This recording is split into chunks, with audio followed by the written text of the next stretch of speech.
wabarakatuh. Terima kasih waktunya Bu Haji. Ya. Alhamdulillah hari ini saya akan mewawancarai Ibu Kepala SMA Negeri 2 Banjarsari, Bu Hajah Deti Guneti MPD. Yang alhamdulillah Ibu hari ini dalam keadaan sehat. Alhamdulillah. Mudah-mudahan Ibu selalu sehat. Amin ya Allah. Terima kasih. Yang pertama, ada beberapa hal yang ingin saya tanyakan terkait dengan dilema etika dan cara pengambilan keputusan. Ada beberapa hal memang di sekolah, kasus-kasus yang menyangkut tentang dilema etika, baik itu dari kesiswaan, dari kurikulum, dari kehumasan, atau dari sarana. Ibu boleh menjawabnya satu atau dari semua segi. Iya. Yang kedua, faktornya kira-kira apa saja yang ada di dalam dilema etika itu. Dan yang ketiga, hal apa saja yang diambil dalam pengambilan keputusan. Ya. Baik, terima kasih atas beberapa pertanyaannya. Ini untuk program CGP Angkatan 11. Terkait dengan permasalahan dilema etika yang terjadi di sekolah atau lembaga pendidikan, permasalahannya banyak. Tapi dari sekian permasalahan, biasanya saya sebagai pimpinan atau kepala sekolah, pertama yang menjadi pedoman adalah regulasi atau aturan. Mengapa regulasi atau aturan? Karena semua tata kelola harus mengacu pada regulasi atau aturan. Nah, salah satu ambil contoh apabila ada dilema etika atau bujukan moral, misalnya ada satu kasus, anak sangat minim sekali dari tingkat kehadiran. Nah, dari sisi persentase kehadiran, otomatis syarat kenaikan kelas itu harus terpenuhi. Tapi di lain pihak, misalnya ada orang tua yang ingin menuntut pelayanan sekolah itu secara optimal dengan menyampaikan bahwa target sekolah ke SMA itu ingin melanjutkan ke perguruan tinggi. Nah, ketika disampaikan bahwa kriteria untuk kenaikan kelas itu harus seperti itu, tentu kita harus menghindari unsur subjektivitas. Karena apa? Aturan sudah jelas mengatur. Nah, cara mengawinkannya adalah bagaimana sekolah memfasilitasi kekurangan siswa melalui cara-cara yang memenuhi standar akademik. Misalnya, kurang kehadiran, tugas tidak masuk, nilai-nilai dari ulangan hariannya tidak terselesaikan dengan baik, maka itu bisa dikoordinasikan pertama dengan wali kelas, kemudian dengan guru BK, dan yang terakhir setelah guru BK, kontribusi mata pelajaran harus memberikan layanan yang prima, misalnya dengan menambah pertemuan, ditambah tugas-tugas yang secara terstruktur harus dikerjakan, sehingga tuntutan orang tua untuk melanjutkan ke perguruan tinggi bisa terakomodir, tapi kita tidak melanggar aturan. Artinya kekurangan kehadiran diganti dengan pertemuan tambahan, ditambah dengan solusinya ada tugas-tugas yang harus dikerjakan, itu terkontrol secara akademik.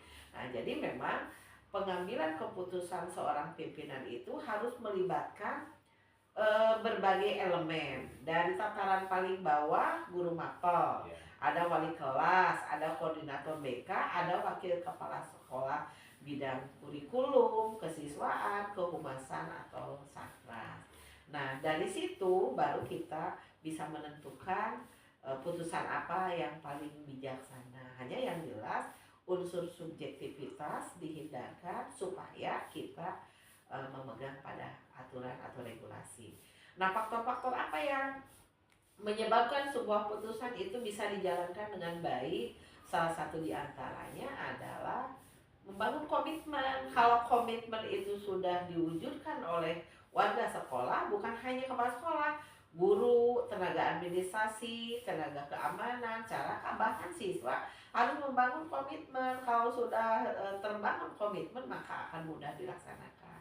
Nah, cara untuk melakukan pengambilan keputusan itu diantaranya pertama, sharing dengan mitra kerja, para wakil kepala sekolah, ada guru, wali kelas, dan tentu saja melibatkan pemangku kepentingan. Misalnya dalam hal ini kalau kaitan dengan kehumasan ada pihak eksternal yang perlu kita ajak komunikasi, seperti itu mungkin. Ya, yang terakhir ya Bu, dari semua hal yang telah Ibu sampaikan, kira-kira pembelajaran apa yang dapat dipetik dari pengalaman Ibu dalam mengambil keputusan dilema etika? Ya, yang pertama dibutuhkan komitmen jelas oleh semua elemen. Yang kemudian yang kedua, ketika kita dihadapkan pada satu dilema, agar kita tidak terperosok pada penyimpangan atau salah mengambil keputusan, maka regulasi menjadi salah satu dasar untuk menentukan pijakan. Nah, kemudian yang kedua, pertimbangan masukan dari mitra kerja kita ada hal-hal penting sehingga pemikiran banyak orang melibatkan keputusan kita walaupun pada putusan akhirnya ada di kepala sekolah. Akhirnya itu mungkin ya Pak Miftah yang dapat disampaikan. Oke, terima kasih Bu atas waktunya. Alhamdulillah Ibu hari ini sudah bisa meluangkan waktu. Terima kasih sekali lagi. Assalamualaikum warahmatullahi wabarakatuh. Waalaikumsalam warahmatullahi wabarakatuh.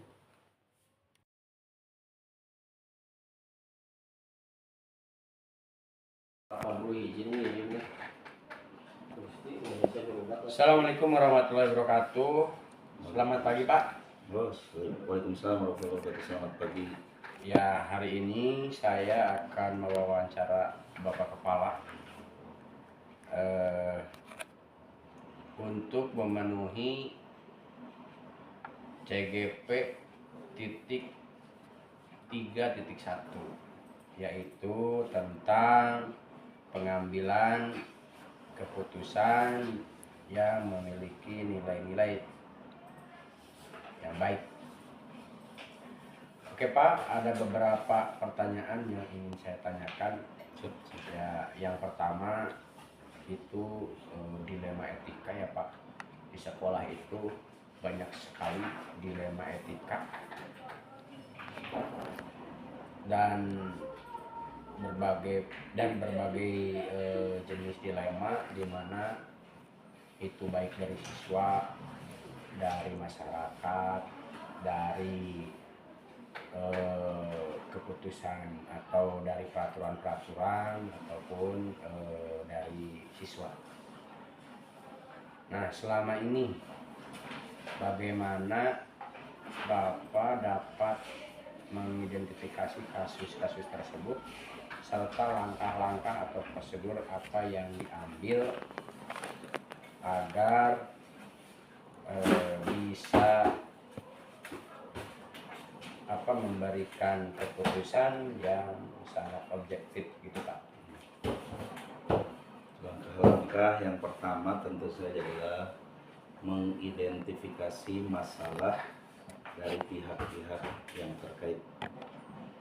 Yang kedua, mengumpulkan informasi yang cukup, yang relevan. Yang ketiga, menganalisis opsi yang tersedia.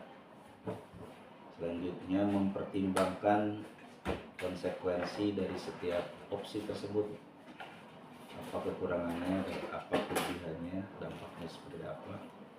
Yang terakhir adalah mengambil keputusan dan merencanakan tindakan selanjutnya, gitu Pak. Oh iya Pak, berarti dalam pengambilan keputusan juga harus diidentifikasi dulu ya Pak, agar cara pengambilan keputusannya itu tidak salah dan tidak berat sebelah. Artinya mempertimbangkan situasi atau opsi agar keputusan itu sesuai dengan norma. Dan pertanyaan yang terakhir Pak, kira-kira dari semua hal yang telah Bapak sampaikan, pembelajaran apa yang dapat dipetik dari pengalaman dalam mengambil keputusan tentang dilema etika Pak?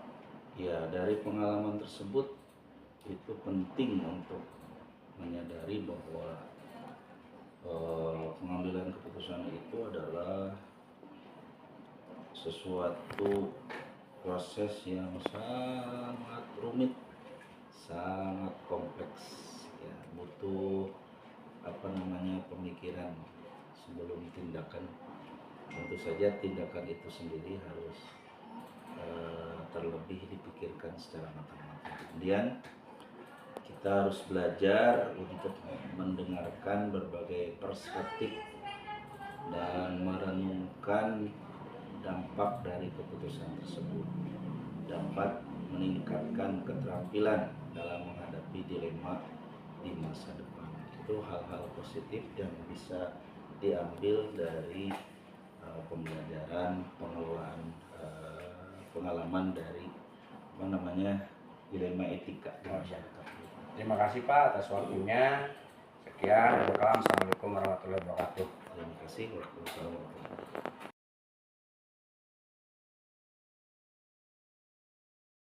Warahmatullahi wabarakatuh. Nama saya Miftahul Fahmi. Saya akan mewawancarai Bapak Asep sebagai kepala sekolah. Ini menyangkut tugas dari guru CGP 3.1. Oke Pak, ada beberapa hal yang ingin saya tanyakan kepada Bapak yang selama ini yang terjadi di sekolah. Ada yang namanya dilema etika. Dilema etika itu bagaimana cara pengambil keputusan, nilai-nilai dalam pengambilan keputusan. Ada yang dari kesiswaan atau menyangkut tentang siswa, ada yang dari kehumasan, ya, dilema etika yang menyangkut tentang dengan orang tua ataupun dengan hubungan luar. Terus yang ketiga ada dilema etika tentang kurikulum, di mana datangnya aturan, datangnya surat, terus datangnya peraturan.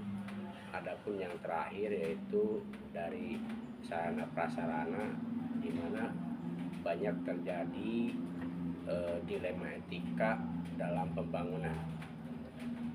Untuk itu kiranya bagaimana cara Bapak mengambil keputusan dalam dilema etika tersebut? Oke, terima kasih Pak Fahmi. Yang mungkin saya dalam mengambil keputusan penting untuk mempertimbangkan semua sudut pandang dari diskusi terbuka dengan wakil-wakil kepala sekolah, baik itu sarpras, kesiswaan, kurikulum maupun kehumasan, dan teman-teman guru sekalian yang dapat memberikan sebuah wawasan. Nah, dari situ saya akan mengambil pendekatan yang berbasis nilai seperti keadilan, kejujuran, dan tanggung jawab, dan juga membantu dalam menentukan pilihan yang paling tepat untuk kebaikan dan kemaslahatan kita bersama, Pak. Oh iya Pak, ada satu lagi yang saya tanyakan, kira-kira faktor yang sering terjadi dilema etika itu di bidang apa Pak? Faktor-faktor yang sering terjadinya itu biasanya terjadi di kurikulum, kesiswaan. Kurikulum contoh dalam proses penentuan jadwal, kadang di situ kita bingung dalam menentukan jadwal karena ada guru A yang meminta harinya ini, guru B pengen hari ini, jadi bingung kesian itu wakil kepala sekolah itu yang bagian kurikulum. Di kesiswaan ya terutama anak-anak lah yang suka ada ya 1, 2, 3 atau beberapa yang sering melanggar peraturan sekolah, Pak. Oh ya, berarti memang dalam kurikulum juga terjadi banyak ya Pak, dilema etika, khususnya dari segi jadwal ditambah lagi dengan peraturan-peraturan yang harus disampaikan Ya karena memang peraturan itu tidak mengukur semua ya Pak. Kadang-kadang kan sekarang kan guru-guru banyak yang berbeda ya Pak. Ada PNS, ada honorer, ada P3K. Punya kepentingan kan? masing-masing. Jadi aturan itu harus menyeluruh itu Pak. Ya. Dari kesiswaan pun sama gitu Pak ya. Ya. Jadi bermacam anak-anak, bermacam sifat, bermacam perilaku. Wah, mantap ya, pokoknya. Jadi dilema etikanya itu ternyata di sekolah itu banyak ya Pak. Iya. Oke, yang terakhir Pak, kira-kira pembelajaran yang diambil atau pengalaman yang diambil menurut Bapak itu bagaimana Pak? Pengalaman yang saya ambil ya menurut saya penting untuk menyadari bahwa pengambilan keputusan yang etis dan proses yang kompleks.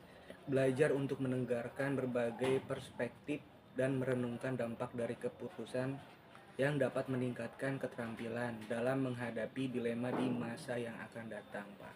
Ya Pak, terima kasih Pak atas waktunya. Sekian, Assalamualaikum warahmatullahi wabarakatuh. Waalaikumsalam warahmatullahi wabarakatuh.